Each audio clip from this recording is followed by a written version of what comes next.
As we prepare to get started again, I wanted to mention that I firmly believe that music is the bridge that gaps all society, cultures, and people groups. And before I read my program notes and the next band came on stage, I was almost shocked to think that True Green Lawn Services had a band. I'm only kidding. It gives me great pleasure to introduce to you the Catawba Valley New Horizons Band. The first New Horizons Band was started by Professor Roy Ernst at the Eastman School of Music in 1991 with the philosophy that anyone can learn to play music at a level that will bring a sense of accomplishment and the ability to perform in a group. Word spread quickly through articles and publications such as the New York Times and a feature spot on the NBC Today Show. There are currently over 200 active New Horizons programs across the US, Canada, Ireland, and Australia. Catawba Valley New Horizons began in Hickory under the direction of Len Allman in September 2009.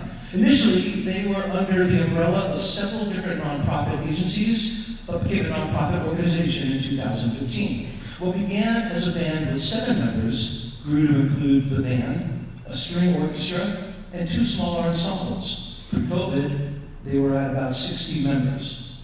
Today, they are excited to see older new members, both beginning and seasoned players, returning as they continue to make music together. Catawba Valley New Horizons Band is under the direction of Christopher Negrelli. Ladies and gentlemen, the Catawba Valley New Horizons Band.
Ladies and gentlemen, talk about New Horizons Band.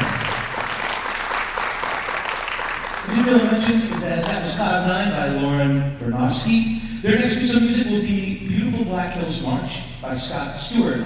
Last year, our tuba player was sitting at his computer and said to himself, I wonder if we could write a decent march for our band. Our next selection is the result. Scott Stewart's music has now been played on both sides of Interstate 40. We hope you enjoy the Beautiful Black Hills March.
Ladies and gentlemen, Beautiful Black Hills March.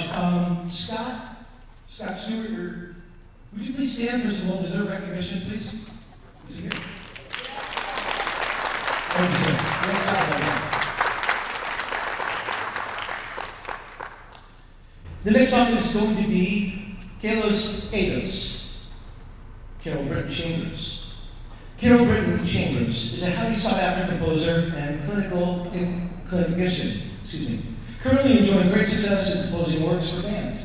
She's a composer in residence at Texas Lutheran University, and prior to that, enjoyed a long career as a middle school and high school band director. She enjoys writing for high school marching bands and also for the Crossman Drum Corps. In this work, Britton Chambers enjoys the shifting sense of meter that comes between different types of triple meters and allowing melodies to evolve and rotate in a kaleidoscope fashion. Ladies and gentlemen, Kalos Eidos.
The next work will be Amazing Grace by Frank Ticelli.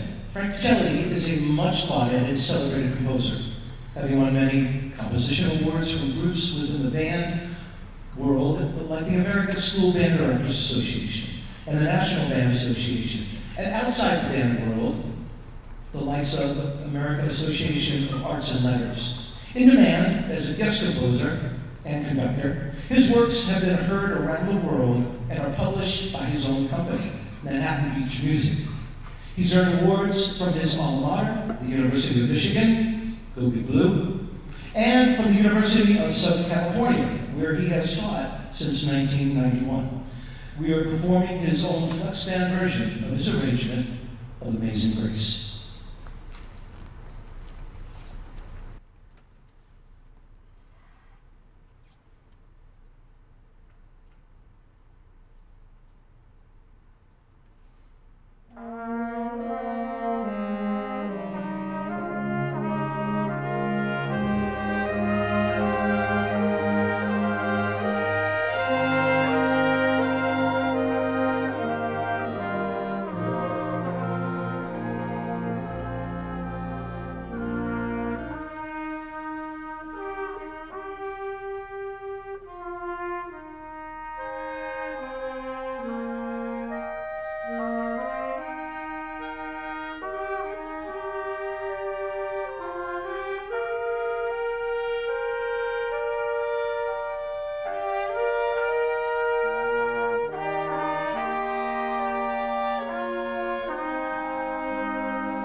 Amazing Grace.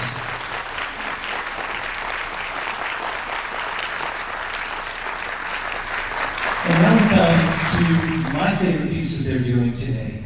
This is the West Side Story Suite, but then a Bernstein arranged by Michael Sweeney. West Side Story, the modern retelling of the tale of Romeo and Juliet, has its genesis in the plot hatched by Jerome Robbins and later developed in collaboration with Arthur Lorenz and Leonard Bernstein.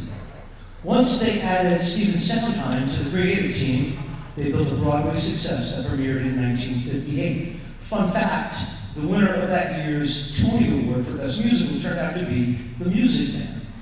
Arranger Michael Sweeney has been able to give a nod to many favorites from the musical, including Maria, Tonight, One Hand, One Heart, America, and Somewhere. And on a personal note, I had the privilege of performing West Side Story off-Broadway with the then unknown Mr. Patrick Swayze. It was directed by a name that should be familiar to you, Miss Patsy Swayze. This was Patrick's mother. She was the original assistant choreographer to the movie and Broadway production in '58 and was Jerome Robbins' assistant. Ladies and gentlemen, now a trio of puppets.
You're making your jet already, and your first cigarette to your last time day.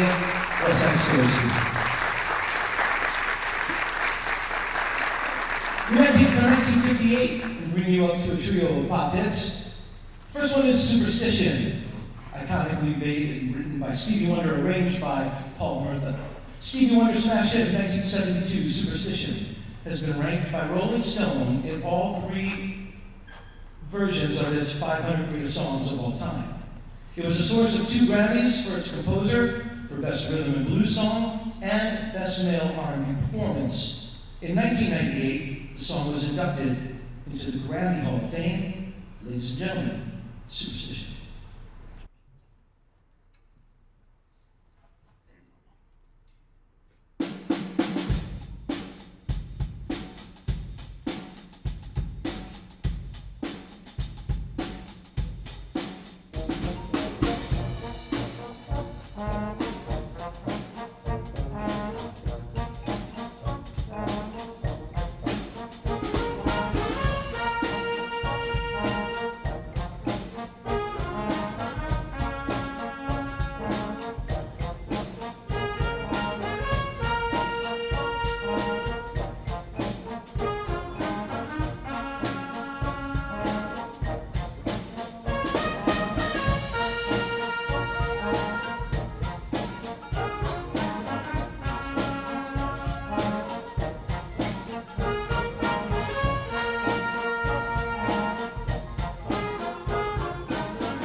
Well, I've heard times that music is a gift. Indeed it is. I would confidently say that Stevie Wonder was a gift to music.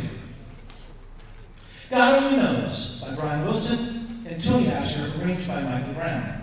The Beach Boys' God Only Knows was composed by Brian Wilson and Tony Asher, and was released on the 1966 incredible album, Pet Sounds. The album's many oddities necessitated the hiring of some 20 session musicians for the recording sessions, playing a wide variety of woodwind and string instruments, as well as less standard fare like sleigh bells, plastic orange juice caps, and accordion.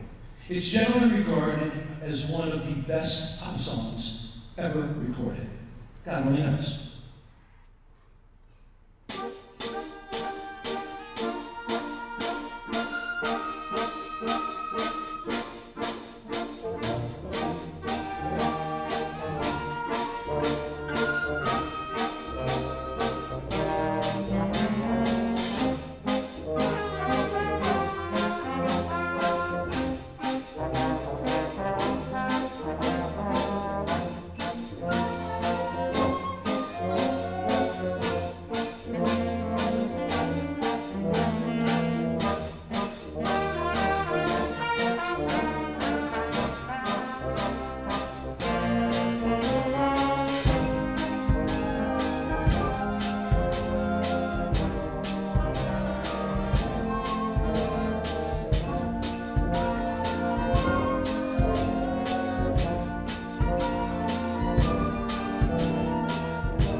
Show of hands, how many of you were humming, singing along with the band, including myself? On a personal note, Christopher asked me if I would play the plastic orange juice cups along with the band, but unfortunately, I left my container in the car. Next time. Now we take you back to all that jazz. Minnie the Moocher by Catawba. The oldest and thus far most enduring song of this pop trilogy is Minnie the Moocher. First recorded by Catawba in 1931, it joined Superstition in the Grammy Hall of Fame, and in 2019 was selected by the Library of Congress for inclusion into the National Recording Registry. As culturally, historically, and aesthetically significant, we happen to think it deserves all three of those titles. Please join us in our tribute to the Heidi, Heidi, Heidi Ho man and sing along with our rendition of Calloway's classic, Minnie the Moocher. Hi. Heidi, hi.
All right.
Ladies and gentlemen, once again, can we have a round of sound for the Catawba Horizons Band? And the very emotionally involved conductor, Mr. Christopher. Right. Thank you all so much. Great job.